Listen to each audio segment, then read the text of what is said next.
guys, welcome back to my channel. Thank you all for stopping by. Today I'm going to share with you my saltfish fritters recipe, or saltfish Accra. So to get started, I have some split peas flour and all-purpose flour. I already went ahead and prepped my saltfish, and I'll be using some sweet pepper and some chilies. I also have some minced garlic, some onions, and some herbs here, which are thyme, green onion, and cilantro. I have my seasoning, which are all-purpose, complete, black pepper. I'll be using some baking powder and yeast. So to a large bowl, I added the flours, and then I'll go in with all the rest of the ingredients. We will mix them to combine, and then I will start adding some warm water a little at a time until I form a soft, sticky kind of dough. Once the dough is formed, I will cover and allow it to just sit a little bit for about 30 minutes, and then we'll get to frying.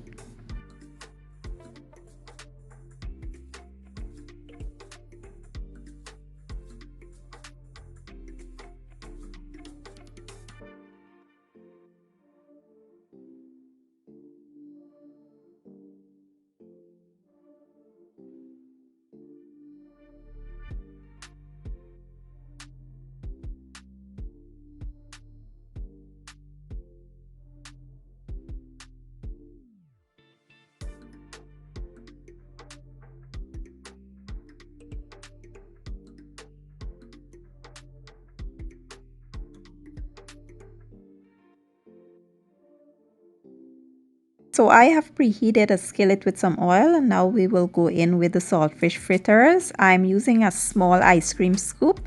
We'll add them in and allow them to fry until they're golden brown and cooked thoroughly on the inside.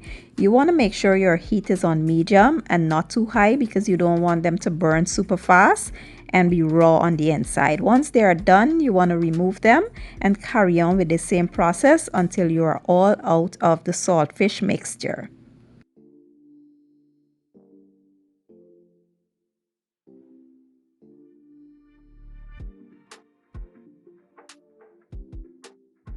And make sure you place them on a wire rack so that they can remain crispy on the outside but nice and soft on the inside. But yeah, that is it, guys. That's my version of saltfish fritters, or saltfish Accra. It was absolutely amazing. The combination of the split peas and the regular flour was to die for. Now, I did serve it up with some tamarind and mango sour, and it was absolutely divine. I can't wait for you all to try this recipe. If you enjoyed the video, don't forget to give it a thumbs up, share it, and leave a comment down below. I will leave all my ingredients and measurements down in the description box, and I'll see you all next time. Thank you for watching. I appreciate your support, and as always, enjoy.